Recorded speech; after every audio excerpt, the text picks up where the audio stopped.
अस्सलाम वालेकुम नाज़रीन किराम, मैं हूं आपका होस्ट अयाज अहमद। नाज़रीन किराम, हैरानकुन तौर पर अलकादर ट्रस्ट केस का फैसला एक मरतबा फिर मौखर कर दिया गया है। 6 जनवरी की तारीख थी कि 6 जनवरी को इस केस का फैसला सुनाया जाएगा, लेकिन अब खबर आई है कि इस केस के फैसले को एक मरतबा फिर मौखर कर दिया गया है। इसके पीछे अहम तरीन वजूहात हैं। एक वजह तो वो मुज़ाकरात हैं जो सबके सामने हो रहे हैं, और दूसरी वजह वो मुज़ाकरात हैं जो पसे पर्दा हो रहे हैं, और तीसरी वजह जो सबसे अहम और इंपॉर्टेंट है कि वो बंदा जिसकी हुकूमत को गिराया गया एक साजिश के जरिए, उसने एक डायरी उठाई और वजीर आजम हाउस से निकल गया। अब यह डर और खौफ है हुकूमत को कि वो बंदा पूरे लाओ लश्कर के साथ डंडा लेकर वापस आ रहा है, और अब ये हरबे इस्तेमाल कर रहे हैं कि किसी ना किसी तरीके से इमरान खान किसी बात के ऊपर मान जाए। ये जो बार बार इस केस के फैसले को डिले किया जा रहा है ना, उसकी सबसे बड़ी वजह यह है कि इमरान खान से कुछ गारंटियां मांगी जा रही हैं कि भाई खान साहब ये वाली गारंटी आप दे दें तो हम आपके साथ वो तमाम मामलात कर लेंगे जो आप चाहते हैं। लेकिन इमरान खान साहब अभी तक किसी किस्म की गारंटी देने को तैयार नहीं है। ये मैं आपको बता रहा हूं, किसी भी किस्म की गारंटी देने को इमरान खान तैयार नहीं है। एक बात इमरान खान कर रहे हैं, और ये वो बात है जो इमरान खान ने उस दिन भी की थी जिस दिन इमरान खान को गिरफ्तार किया गया था, और आज भी इमरान खान वो बात कर रहे हैं। और वो बात यह है कि पाकिस्तान के अंदर आइन और कानून की हुक्मरानी, पाकिस्तान के अंदर रूल ऑफ लॉ, पाकिस्तान के अंदर अमीर और गरीब के लिए यकसा इंसाफ। ये नहीं कि अमीर को इंसाफ, अदल इंसाफ कुछ और है और गरीब का अदल इंसाफ कुछ और है। अब ये जो केस है ना, अलकादर ट्रस्ट केस, ये बड़ा इंपॉर्टेंट केस है। ये केस क्लोज हो गया था 18 दिसंबर को, इसका फैसला महफूज कर लिया गया था, और यह कहा गया था जी 23 दिसंबर 2024 को इसका फैसला सुनाएंगे, लेकिन नहीं सुनाया गया। फिर यह कहा गया कि 6 जनवरी 2025 को फैसला सुनाएंगे, नहीं सुनाया गया, और इमरान खान ने तारीख दे रखी है 31 जनवरी की। अब यह मामला को आगे लेकर जाएंगे कि शायद इमरान खान मान जाएं, शायद इमरान खान साहब थोड़ी सी लचक दिखाएं, लेकिन इमरान खान किसी भी सूरत कोई भी लचक दिखाने को तैयार नहीं है। यह बात बड़ी सीधी है। इमरान खान के जो वकील हैं सलमान कमराजा, और पाकिस्तान तहरीक इंसाफ के सेक्रेटरी जनरल भी हैं, उन्होंने इस हवाले से बड़ी अहम बात की। उन्होंने कहा कि हमें अलकादर यूनिवर्सिटी केस के फैसले में उस बारे में किसी किस्म की कोई खुशफहमी नहीं है। जैसे पहले साइफर वाला केस था, इद्दत वाला केस था, उसका फैसला जिस तरीके से आया था, उसी नोयत का फैसला इस केस का भी आ सकता है। उन्होंने एक और बड़ी अहम बात की। उन्होंने कहा कि यह जो केस है इसके अंदर एक बात साबित हो चुकी है कि इमरान खान ने या इमरान खान की अहलिया ने एक चवानी का भी फायदा नहीं उठाया। उनको किसी किस्म का फायदा नहीं हुआ जो इमरान खान ने यह यूनिवर्सिटी बनाई है। और अगर इमरान खान को इस केस के अंदर सजा होती है तो ना सिर्फ पाकिस्तान बल्कि पूरे आलम इस्लाम के अंदर यह खबर जाएगी कि पाकिस्तान के अंदर एक वजीर आजम था इमरान खान, उसने सीरत नबवी सल्लल्लाहु अलैहि वसल्लम पढ़ाने के लिए, अपने बच्चों नौजवानों को पढ़ाने के लिए एक यूनिवर्सिटी बनाई, और उन्हें उस यूनिवर्सिटी से 1 रुपये का फायदा भी नहीं लिया, और वह यूनिवर्सिटी बनाने पर इमरान खान को सजा दे दी गई है। और हुकूमत इसके ऊपर क्या बयानियां बनाएगी, पहले ही कोई बयानियां नहीं बन पाता तो आगे ये कोई भी बयानियां नहीं बना सकेंगे। असद तूर ने इस हवाले से एक बड़ी अहम बात की है। उन्होंने कहा कि हुकूमत मुज़ाकरात के लिए एस्टेब्लिशमेंट से मंजूरी ले रही है। राना सनाउल्लाह झूठ बोल रहे हैं कि नवाज शरीफ ने अप्रूवल दी है। नवाज शरीफ और उसकी जमात बिल्कुल इररेलेवेंट हैं, और जब एस्टेब्लिशमेंट चाहेगी फॉर्म 47 की इलास्टिक वाली शलवार खींच कर इनको एक्सपोज कर देगी, पूरी की पूरी मुस्लिम लीग नून को और पीपल्स पार्टी को। उन्होंने कहा कि असल मुज़ाकरात अली अमीन गंडापुर और बुशा बीबी अलग अलग शख्सियात से कर रहे हैं पेशावर के अंदर। एस्टेब्लिशमेंट चाहती है कि सीज फायर होना चाहिए, सोशल मीडिया खामोश हो जाए और इमरान खान भी तनकीद बंद करें। यानी कि तीन चीजें हैं कि पहले मरहले में सीज फायर हो, तनकीद वगैरह सारा कुछ बंद हो दोनों तरफ से, और दूसरे मरहले में इमरान खान साहब जो है वो भी तनकीद बंद करें, और इमरान खान का जो सोशल मीडिया है वो भी तनकीद बंद करे, और फिर तीसरे मरहले में आगे मामला जाएंगे इमरान खान की रिहाई के लिए। अब यहां पे मैं एक चीज आपको बता दूं कि चलें जी, हो सकता है कि इमरान खान तनकीद बंद कर दें। इमरान खान का जो सोशल मीडिया ना, वो उसकी आज तक किसी को समझ नहीं आई। इमरान खान का अपना अकाउंट, पाकिस्तान तहरीक इंसाफ के जो जितने भी MNA MPs हैं उनके अकाउंट, और जो पाकिस्तान तहरीक इंसाफ के ऑफिशियल अकाउंट है वो, ये तो चले इनको इमरान खान कह देंगे जी आप लोगों ने कुछ नहीं, जब तक मैं नहीं कहता कुछ नहीं कहना। लेकिन जो आम पब्लिक इमरान खान के साथ जुड़ी हुई है, क्या वो बोलना छोड़ देंगे? ये एक बड़ा अहम सवाल है।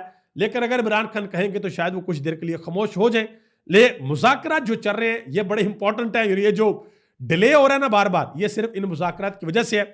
इमरान खान जो है वो भी माइंड गेम के खिलाड़ी हैं भाई, इमरान खान को ये हरा नहीं सकते, माइंड गेम में हरा नहीं सकते, तो इसलिए इमरान खान भी डेट आगे करते जा रहे हैं। देखते हैं कि कहां पर जाकर ये हुकूमत फंसती है या इमरान खान कहां पर जाकर कामयाब होते हैं। ये एक लंबा सफर है और सबको तय करना पड़ेगा।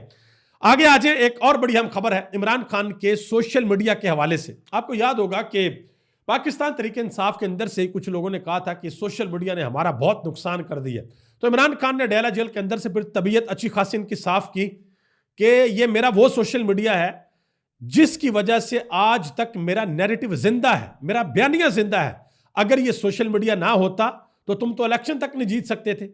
हमारे लोगों को तो यही नहीं पता होना था कि कौन कौन सा इंतखाबी निशान हमारे किस किस बंदे का है। इस सोशल मीडिया ने घर घर इमरान खान का पैगाम पहुंचाया, पाकिस्तान के उन दूर दराज इलाकों में भी इमरान खान का पैगाम पहुंचाया जहां पर इंटरनेट सही तरीके से चलना तो दरकुनार कभी आता है और कभी नहीं आता, अखबार तक नहीं पहुंचता, टीवी लोगों के घरों के अंदर नहीं है, तो सिर्फ सोशल मीडिया से लोग कनेक्ट होते हैं और इमरान खान के बयानियों को देखते हैं कि इमरान खान का बयानिया क्या है। तो वहां पर अब असद कैसर साहब ने एक बयान दिया सोशल मीडिया के हवाले से।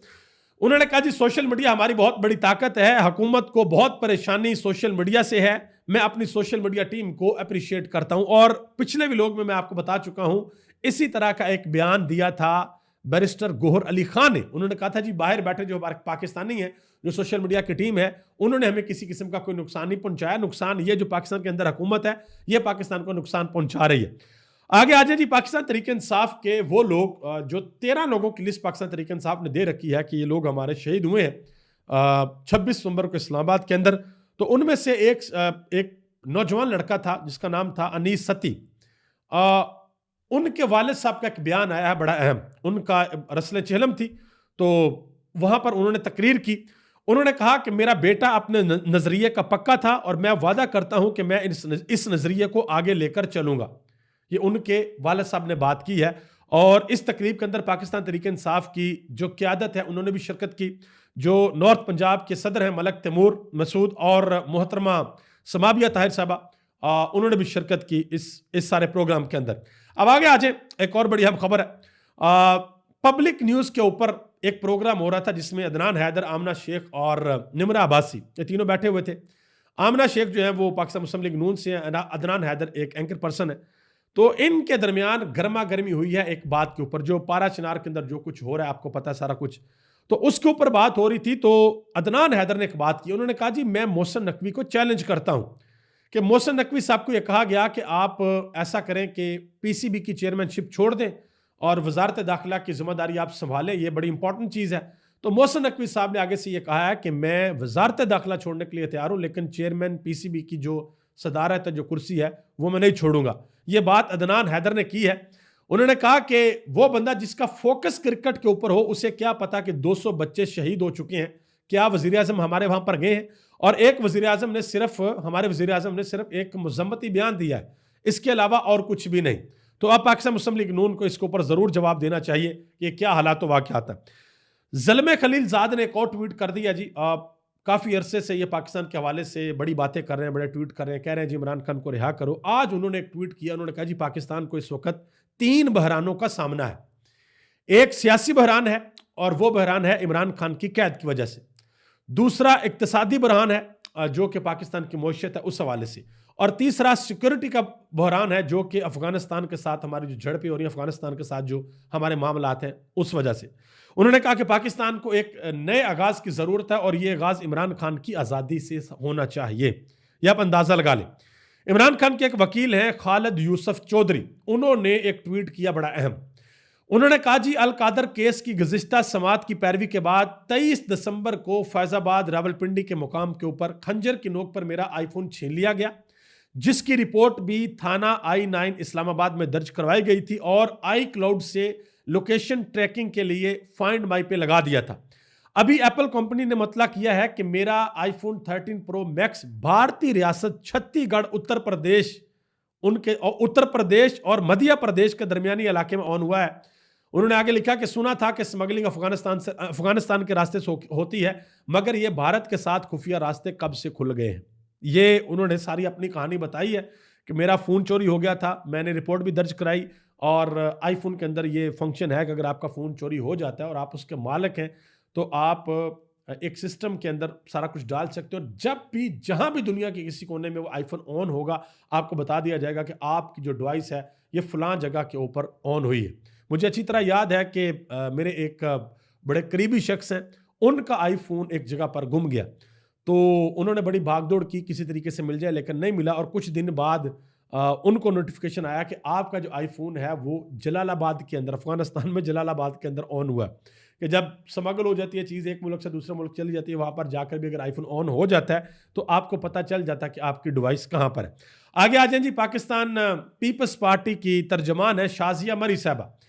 कहती हैं कि बार-बार ये बात दोहरा रहे हैं कि वफ़ाकी हुकूमत को पीपल्स पार्टी की हमायत हासिल है। जिस दिन ये हमायत ख़त्म कर देंगे, वफ़ाकी हुकूमत भी ख़त्म हो जाएगी। शायद मुस्लिम लीग नून को इस बात का इदराक नहीं है। ये वो कह रही हैं कि भाई हमारी वजह से हो आप, वरना नून लीग फारग है। शर्मिला फ़ारूकी पीपल्स पार्टी की रहनुमा हैं।